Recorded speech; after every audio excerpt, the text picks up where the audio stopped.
Mi número es A3317. Es largo el camino de Auschwitz hasta este podio. Los que morían me comprometieron a que si sobrevivía, contara cómo fue.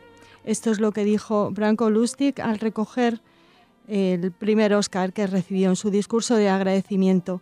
De él vamos a hablar con Diego Moldes. Diego Moldes, bienvenido a Radio Sefarad. Hola, buenas tardes. Diego es director de Relaciones Institucionales de la Fundación Nebrija, historiador, cinéfilo y la persona con la que vamos a hablar de este cineasta cuya vida y también cuya carrera se vio marcada por la Shoah, Diego. Sí, desgraciadamente, pero bueno, al menos él sobrevivió, ¿no? Pero pertenece a esa generación de niños que nacen en los años 20 y primeros años 30, que desgraciadamente vivieron de niños el Holocausto.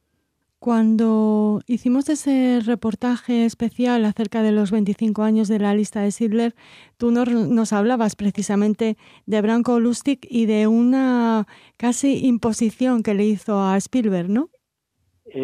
O una sugerencia. Bueno, sí, no sé si imposición, porque no desconozco el grado de relación que tenían entonces Spielberg y Branko Lustig, pero sí es cierto que bueno, como bien sabes, la opción inicial de que era que la dirigiese Polanski y simplemente ellos la produjesen, la echó atrás el propio Roman Polanski en dos reuniones que hubo, una con Harrison Ford en Ibiza, una casa que ya vendió, y la segunda en París. Y entonces fue cuando él asumió la dirección de la película, no solo la producción, de ese guión del que ya hemos hablado, de Steven Zaillian, y bueno, uno de los productores y realmente el gran posibilitador fue Branko Lustig, ¿no? Que le pidió, nos decías en ese momento que se grabara en la propia Polonia, ¿no? Las escenas. Sí, correcto. Perdona que se me ha ido la cabeza porque no he acabado lo que quería decir, no solo en Polonia, sino que el motivo de discrepancia era si fuese en Varsovia o en Cracovia, ¿no? Y tú sabes que Polanski también había vivido eso de niño y no se veía capaz de hacer la película porque transcurría en un sitio donde él había pasado su infancia, ¿no? Que es el gueto de Cracovia, de Varsovia. Por eso dirige la lista de Schindler, que es en Cracovia, ¿no? Y bueno, en el caso de la lista de Schindler, la película se filma durante 72 días en Cracovia. Uh-huh. Y no en Varsovia, ¿no? Sí. Eso es para mí aquí de la cuestión de por qué acabó dirigiendo la película Polanski. Spielberg. Spielberg. Sí, porque Polanski graba, pero el pianista, ¿no? Claro. Claro, exacto. Pero el pianista transcurre en Varsovia. Sí. Entonces ahí no, esa era la ciudad que Polanski no conocía. Y mientras que la lista de Schindler transcurre, como digo, en Cracovia, ¿no? Uh-huh. Y en la película aparecen personajes que los padres de Polanski sí conocieron. Y bueno, Lustig insistió mucho, como te decía en la otra ocasión que hablamos de esta gran película, de que se filmase en escenarios naturales aparte con equipo técnico polaco, tanto es así que la mayor parte del equipo artístico y técnico de la lista de Schindler lo rescata Polanski para el pianista, ¿no? Son dos películas, yo creo que hermanas, ¿no? Con diferentes estilos, uno más hollywoodiense, otro más europeo, pero que tocan desde diferentes ángulos un mismo tema, que es la supervivencia frente al horror. Como les comentamos, Branko Lustig insistió en esta grabación en escenarios históricos, en escenarios reales, y por eso y por su trabajo como productor en esta película inolvidable, bueno, pues consiguió su primer Oscar como productor. Luego hablaremos de su carrera cinematográfica, pero Diego, te hemos contactado porque conocemos tu sabiduría acerca de estos cineastas judíos, y además Branko Lustig aparece, por supuesto, en tu libro de reciente publicación, Cuando Einstein encontró a Kafka, del que ya hablaremos en Radio Sefarad con más tiempo, pero ¿qué nos cuentas de Lustig en este libro? Sí, bueno, sin entrar mucho en detalle porque el libro abarca muchas más cosas, pero sí lo cito junto a otros productores de origen judío que participaron en la creación del cine europeo y del cine americano, ¿no? Lustig no lo he dicho, pero no es polaco, como podría decirse en la conversación, sino que era croata. Sí.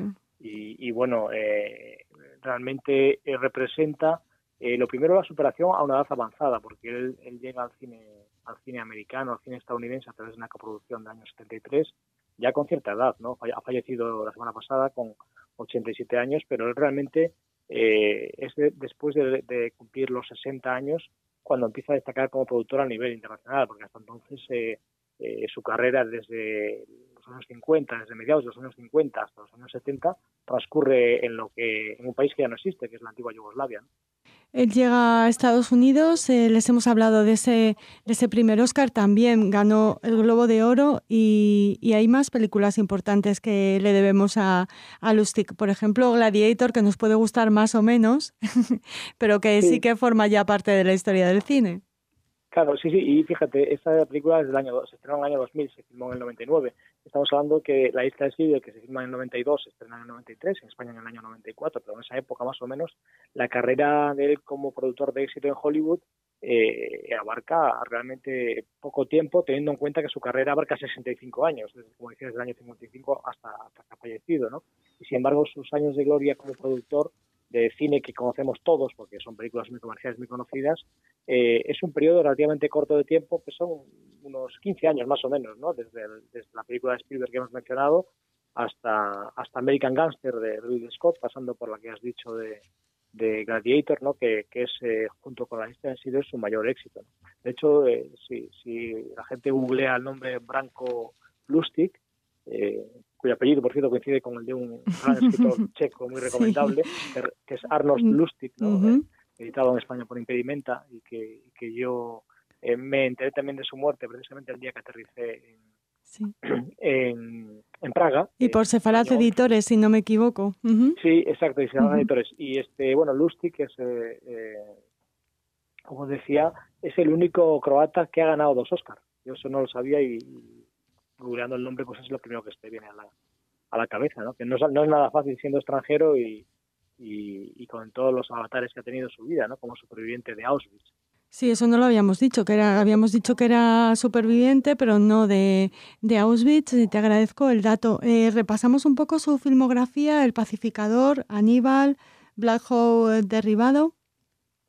Sí, bueno, insisto que repasamos su cinematografía en Hollywood. Claro. Porque la anterior, que es muy larga y muy extensa, incluso en títulos que no figuran en las webs, como productor asociado en cine europeo, es bastante desconocida para nosotros, para los españoles y para la gente de lengua española. Entonces ahí poco podemos decir, pero del cine de Hollywood, si quieres que repasemos, yo me centraría realmente películas de gran nivel. Tampoco tiene tantas. Tiene, como te decía, La lista de Schindler como productor, tiene la que tú mencionabas, Gladiator, y a raíz del éxito con Ridley Scott se asocia a Ridley Scott, que también es productor, aparte de director y guionista, como sabes, y hace El Reino de los Cielos, Un buen año, y American Gangster. El Reino de los Cielos es una película que a mí no me gustó especialmente, aunque tiene cualidades, pero que toca un tema que a todas las personas que interesadas en el judaísmo y en la historia de Israel y de la antigua Palestina tiene que interesar, porque evidentemente trata de lo que se llamó el Reino de Jerusalén, ¿no? Que fue el reino de los cruzados, que duró casi 2 siglos, y trata sobre cómo ese reino cae, como si recuerdas la película, ¿no? El personaje que interpretaba Liam Neeson, Orlando Bloom, en fin, todos estos Godofredo de Bouillon, que creo que era Liam Neeson, si no me equivoco, ¿no? Y bueno, todos estos, digamos, francos y también germánicos que llegaron ahí a lo que era entonces Palestina, territorio seleucida, y cómo cae ese reino cristiano en manos de Saladino, ¿no? Entonces es quizá la película que mejor refleja un contexto histórico, en concreto sería el siglo XIII, ¿no? Y, bueno, mejor dicho, siglo XII y siglo XIII. Entonces es interesante esa película para la gente que le gusta la historia de Tierra Santa, ¿no? ¿Qué crees que caracteriza a Lustig como productor? Pues es una pregunta buena, no sé si buena o peleaguda, porque realmente quizás, y esto es una constante en el pueblo judío, no solo en los productores y en la gente del mundo del cine, es la capacidad de adaptación, ¿no? Porque, claro, una trayectoria tan extensa, como decimos, de 65 años, que se dice pronto, pero hay que estar trabajando 65 años, que no son 35 ni 40, durante esos 65 años se adapta a sistemas de producción muy diferentes, ¿no? Pero supongo que el cine de los años 50 y 60 en Yugoslavia era un cine comunista y estatalista, en el sentido de que el socialismo lo empapaba todo, y entonces el tener que trabajar en unas condiciones sindicadas distintas no tiene nada que ver con el que luego se encontró en coproducciones en Alemania y luego el salto que hace a Estados Unidos, ¿no? Entonces, para mí, entiendo que viendo su filmografía y sus éxitos, la capacidad de adaptación a sistemas de producción distintos, y tanto al cine como a la televisión, que no hemos dicho, pero también fue productor de televisión, pues es lo que quizá lo más destacable de su figura. Pues junto a ti hemos querido recordar esa figura en la de Branko Lustig, galardonado con 2 Oscars. Hemos dicho el primero La lista de Schindler, después Gladiator, bueno, un personaje fundamental en la historia de películas que nos han importado, que nos importan, como la de Spielberg. Te agradecemos muchísimo, Diego, que nos hayas atendido. Sabemos que tienes la agenda repleta, sobre todo porque ahora estarás ocupadísimo dando a conocer Cuando Einstein encontró a Kafka. Te tenemos que arrancar la promesa de que pronto vendrás a Radio Separada a hablar de él. Muchas gracias, encantado. Mañana sale a la venta el libro, o sea que encantado de por supuesto, de promocionarlo, porque un libro, si no tiene lectores, es como si no existiese, ¿no? Entonces lo importante es que se lea. Muy bien, pues lo haremos. Gracias, Diego. Muchas gracias a ti, a vosotros.